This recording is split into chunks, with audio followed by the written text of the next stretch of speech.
Les amis, soyez les bienvenus sur Terre d'entrepreneuriat.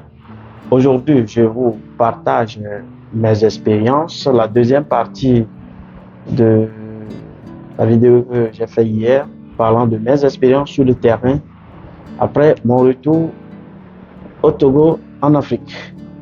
Donc, dans cette deuxième partie, je parlerai surtout des finances et de certains problèmes que j'ai eu à rencontrer sur le terrain. Merci et à tout à l'heure.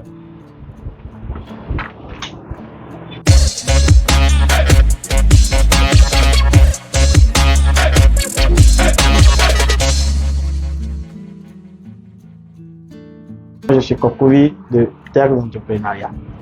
Aujourd'hui, je vous partage la deuxième partie. Vous savez, pour revenir au pays, j'avais fait le plan d'une manière que nous allons faire du retour, c'est-à-dire le thème central de notre vie sur 3 ans. Ça veut dire que quoi? On vit actuellement, on va analyser le terrain et après avoir analysé le terrain maintenant, nous allons voir nos dépenses, les dépenses possibles. Parce que j'ai eu à récupérer des informations chez des gens, ça ne m'a pas trop aidé. Les informations des gens ne vont pas construire votre vie. Je suis sur le terrain actuellement, ça fait 2 mois. Et dans ces 2 mois maintenant, je peux dire que je connais bien mes dépenses. Je maîtrise mes dépenses. Je maîtrise mes finances. Je maîtrise tout ce que je suis en train de faire. Donc, cela me permet maintenant de capitaliser sur le futur et de savoir comment m'adapter et de rester ici de façon durable, de façon éternelle, quoi. Vous voyez? Donc, c'est la première des choses que je veux, que financièrement, je maîtrise mes finances, je maîtrise ce qui va dans mes affaires, c'est-à-dire tout ce qui m'entoure pour me permettre de bien rester sur le terrain. Dans une deuxième partie, je vais vous parler aussi des finances concernant vos projets.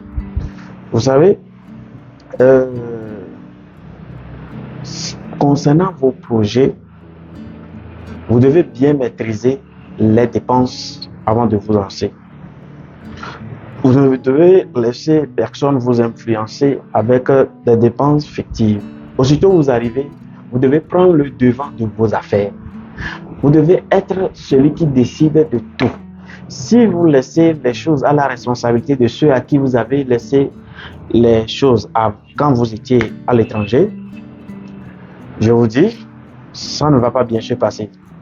Aussitôt vous arrivez, essayez de maîtriser méticuleusement tout ce qui se passe autour de vous, de maîtriser les dépenses un à un, de bien sûr les dépenses, de voir est-ce qu'il y a à faire des réductions quelque part, est-ce qu'il y a à minimiser quelque part, et vous devez bien vous assurer que c'est ce qu'on a à dépenser avant de vous y mettre.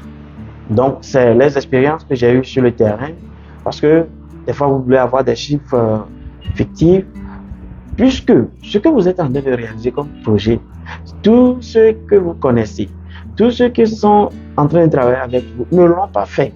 Ils n'ont pas fait ce type de projet dans le passé pour vous donner des conseils. Mais demandez-leur des conseils, ils vous donneront des conseils.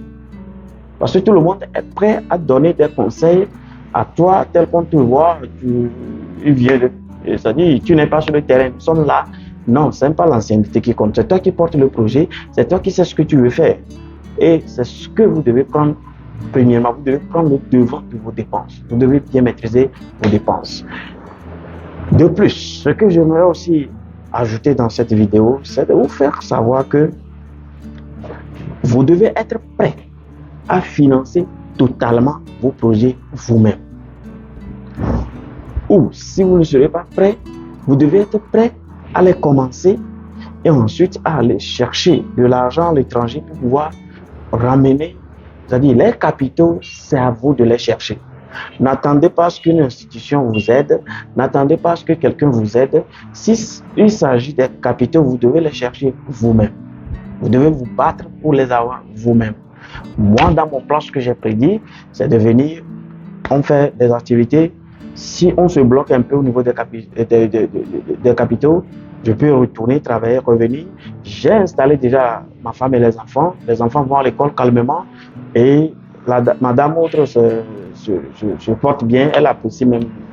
Elle est très contente surtout du retour. Oui, très contente du retour. Et cela me facilite maintenant la faisabilité, puisque quand je pars, au moins madame est là pour superviser et recevoir des rapports analysés et m'informer sur tout ce qui se passe. Vous voyez? Donc, au moins, j'ai une personne qui peut me représenter. Et ça, c'est un grand atout.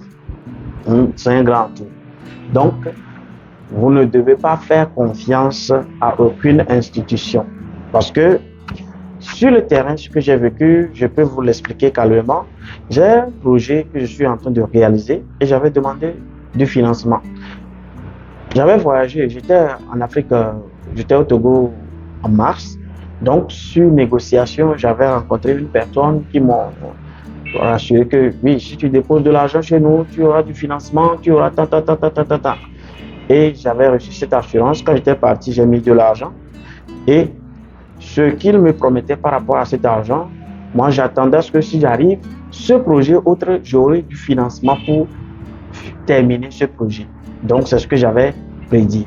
Mais à ma grande surprise, à mon retour, ils ont pu trouver des arguments pour rejeter la faisabilité du projet. Et l'argument qu'ils ont donné est que le projet étant dans ses débuts, eux, ils ne peuvent pas financer le projet dans les débuts. Vous voyez? Donc, je vous en prie, ne mettez pas votre confiance sur quoi que ce soit.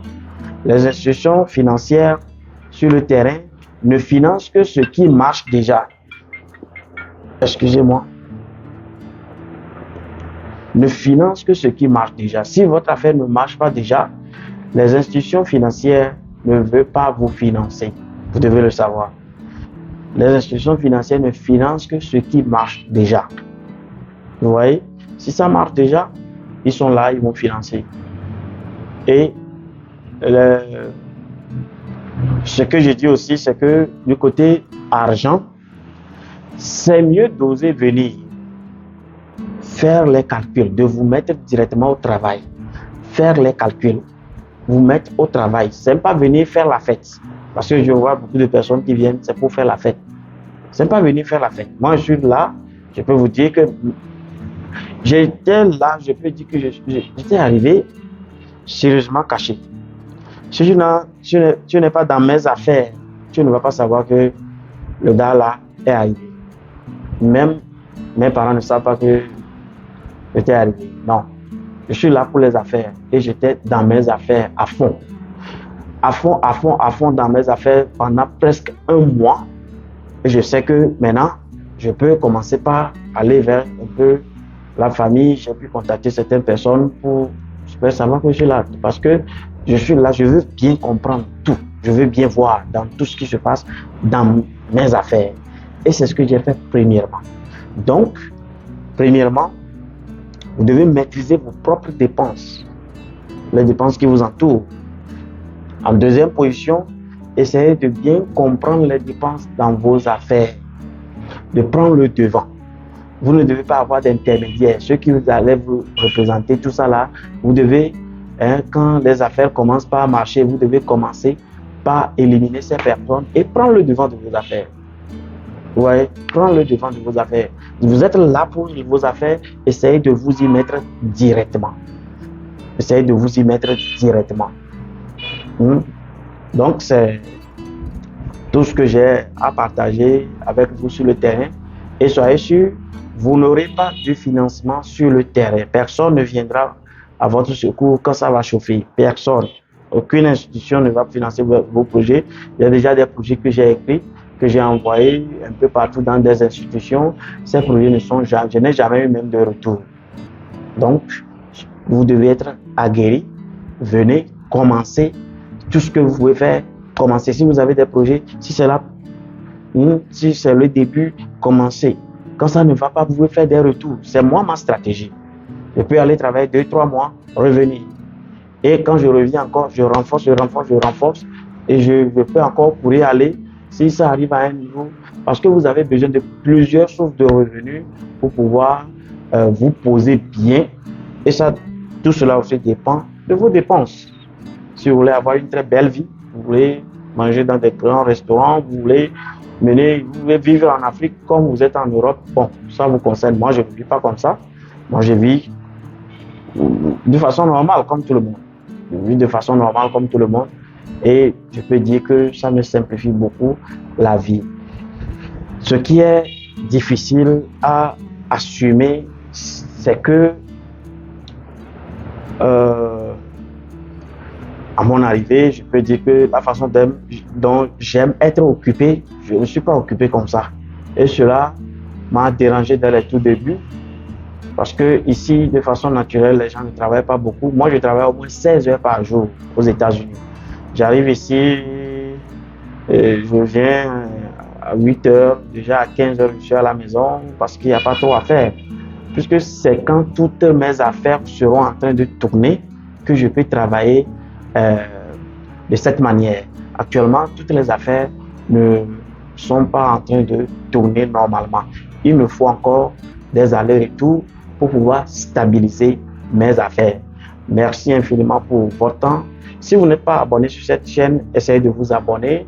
Abonnez-vous, partagez mes vidéos s'il vous plaît pour m'aider et aussi mettez en commentaire si vous êtes dans la même situation et vous avez des idées, mettez-moi en commentaire votre idée. J'aimerais voir votre idée, j'aimerais voir aussi, comprendre aussi votre situation. J'ai besoin aussi de comprendre votre situation. Si vous avez fait un retour, comment ça se passe, comment est-ce que ça va, qu'est-ce qui ne va pas, je vous en prie. J'ai besoin aussi de comprendre votre situation et peut-être cela peut m'aider aussi pour pouvoir mieux évoluer. Merci infiniment et on se voit à la prochaine.